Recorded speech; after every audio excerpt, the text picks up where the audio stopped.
partido necesitaba un cambio de piel, aun cuando ello significara una disminución de su poder político, una especie de baño lustral como único camino a su supervivencia, aunque ello significara tener que entrar a compartir el sitio privilegiado que venía ostentando en la política nacional. Los viejos de la tribu le dijeron que la séptima papeleta era apenas un sarampión pasajero, unos muchachos alborotados sin guía ni organización. El registrador dijo que no tenía facultad legal para contabilizar el voto en las urnas. El camino escogido para la constituyente, un decreto de estado de sitio, recibió toda suerte de críticas. La prensa liberal le aconsejó no someterse a un cuerpo constituyente en el que el Partido Liberal perdería su preeminencia. Bajo el ropaje de formas jurídicas diversas, a Gaviria le hubiera sido fácil escamotear la séptima papeleta en medio del aplauso de la clase dirigente dentro y fuera de su partido. En vez de eso, con acento visionario, comprendió que ese camino equivalía a seguir manejando con aspirina una enfermedad profunda. Por eso aceptó el reto, señaló caminos difíciles y ejerció un liderazgo tranquilo, tolerante y persuasivo, un liderazgo sin estridencia. En largas jornadas fue modelando el escenario del cambio constitucional, dejando de lado cualquier asomo de mezquindad o explotando la preeminencia que le daba la jefatura del Estado, corriendo riesgos jurídicos, empujando su visión por encima de dificultades sin cuento. Constituida ya la Asamblea, mantuvo esa misma línea de tolerancia por las ideas ajenas. Llevó a su seno un proyecto de reforma constitucional sin pretender que éste desplazara las ideas de los constituyentes, sin aspirar a que se convirtiera en eje de la discusión. La intervención del gobierno se llevó a cabo en el campo de la persuasión racional, sin forzar o imponer sus puntos de vista. Ministro, me dijo algún día, el nombre del éxito será la aprobación de una nueva Constitución, no una acumulación de pequeñas victorias anodinas. La otra visión, ya lo dije, es la relacionada con el Partido Liberal.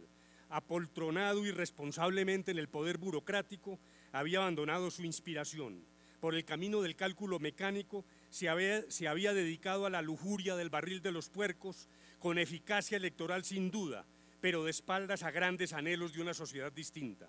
Gaviria sabía que esta situación podía durar incluso más allá de su gobierno. La condescendencia de muchos de sus antecesores podría haberle servido para un buen pasar, pero a la larga la supervivencia del partido dependería de su capacidad de brindar y practicar una nueva interpretación de la sociedad, aun cuando fuera menoscabado en el intento.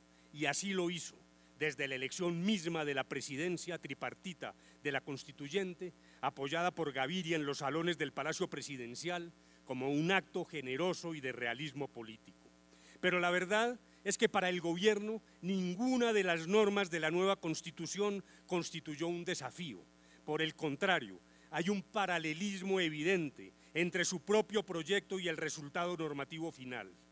Quizás el único punto en el que Gaviria anunció su oposición sin vacilación y con toda claridad, y ya se ha dicho 2 veces, pero lo quiero recordar, fue la fugaz idea de compensar la prohibición de la reelección con un ensanchamiento de su propio periodo presidencial. Ministro, me dijo, que prohíban de manera absoluta la reelección si quieren, y ese fue el mensaje que llevé de manera inequívoca a los promotores de la idea, pero continuó, ni permito ni acepto que se alargue mi periodo o que el presidente derive ventaja alguna de carácter personal con la aprobación de la nueva Constitución, una lección imperecedera.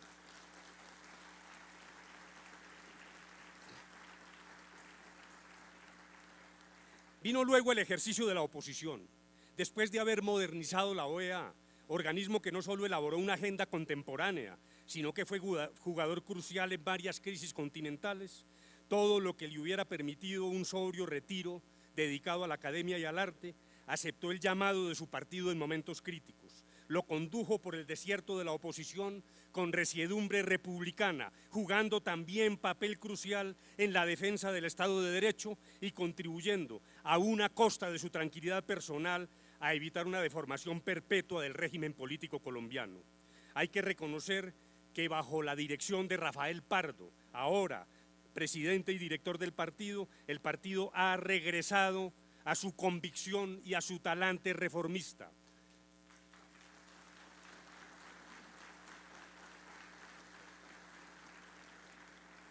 Víctimas, tierras, primer empleo, han recuperado el verdadero espíritu liberal.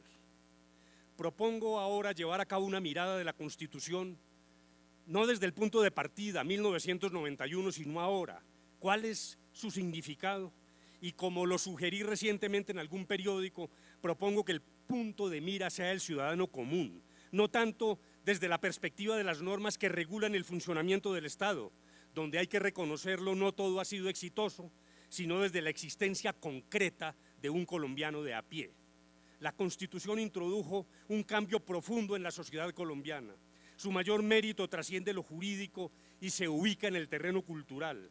Como dijo alguna vez Uprimi, el hombre antes de 1991, el hombre colombiano, la mujer colombiana, la persona, debía ser católico porque el catolicismo era elemento esencial del orden social, lo decía la Constitución.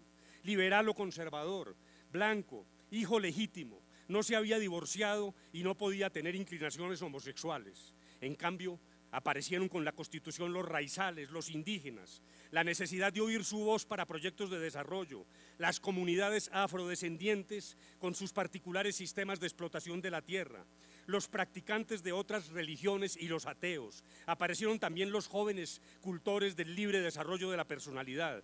Cada uno tiene hoy un espacio reconocido. También irrumpieron los derechos, no ya cubiertos por un cierto ropaje de caridad como ocurría en el pasado, sino derechos de verdad, con mecanismos eficaces de protección. La Carta de Derechos es propiedad colectiva. Dije alguna vez que ahora hay derecho al libre desarrollo de la personalidad, habeas data, participación en los intersticios de la vida comunitaria, derecho a la información veraz e imparcial, derecho al ocio, preocupación ecológica, acción de tutela y regulación del ingreso y salida de recursos genéticos. Una sociedad pobre, pero compleja, en proceso de modernización, abierta y permeable. La tutela ha respondido por fin a la necesidad de justicia tantas veces postergada. La tutela es el tren de aterrizaje de la Constitución, la que la convirtió en realidad existencial cuando era apenas un libro de anaquel. La Corte Constitucional ha hecho una tarea monumental en el campo de la incorporación de los derechos a la vida real de los ciudadanos, aún colocando en la columna del debe una serie de fallos desacertados que no borran la tarea colosal que ha desempeñado. Aún reconociendo ciertos abusos en la tutela, no solo ha sido escudo contra la arbitrariedad gubernamental, sino que ha ampliado considerablemente el campo de aplicación real de los derechos económicos y sociales y ha incidido en lo que podríamos denominar las zonas francas de arbitrariedad, esto es, aquellas injusticias que provenían de sectores privados pero poderosos frente a los cuales no había jurisdicción alguna. La proliferación de las acciones de tutela, que en el 2010 sumaban 3.800.000, aunque preocupante, es apenas un síntoma de la existencia de conflictos y arbitrariedades, no la causa de ellos. Es cierto que un desplazamiento de las soluciones hacia la tutela en forma desmedida es inconveniente, pero es cierto también que a ello contribuye la pasmosa tardanza de la justicia ordinaria y la propia incapacidad de la administración para brindar soluciones oportunas. Basta analizar los derechos cuya desprotección genera el mayor número de acciones. Una serie estadística publicada por Transparencia por Colombia muestra que un gran volumen de tutelas proviene del desconocimiento del derecho de petición. Del 18% en el 95 se pasa al 30% en el 96 y sigue la serie para colocarse alrededor del 24% de tutelas que provienen de la falta de respuesta del Estado. Esta es una situación insoportable. ¿Qué clase de Estado medieval tenemos si ni siquiera contesta las cartas de los ciudadanos? Según Cepeda, el derecho a la salud cubría apenas el 4.6% de las tutelas en el 95 y ahí tampoco los fatigos, sigue la serie, hasta el punto de que ahora el campeón de las tutelas, la entidad más demandada, es el Instituto de Seguros Sociales, que recoge el 28.3% de las tutelas y la Caja Nacional de Previsión contribuye con un 6.4%. La Organización Internacional de Seguridad Social dice que el 58% de las tutelas involucra la seguridad social. Aunque a veces hay falta de recursos y eso hay que reconocerlo, es seguro que un trabajo juicioso de la administración pública debería rebajar notablemente la presión sobre los jueces. Pero es cierto que hay que eliminar algunos vicios de la tutela, dictar las leyes estatutarias que sean necesarias y sacar mayor provecho de los antecedentes jurisprudenciales para evitar desmanes de los jueces. La vida municipal, otro aspecto para el hombre concreto, para el hombre de a pie, languidecía en la década de los 80 del siglo pasado. Hoy es vigorosa. En memorable intervención, Luis Carlos Galán, en noviembre del 87, decía que en 1979, mientras el gasto de la nación ascendía al 79%, el de los departamentos se situaba en el 16% y el de los municipios apenas un 6%.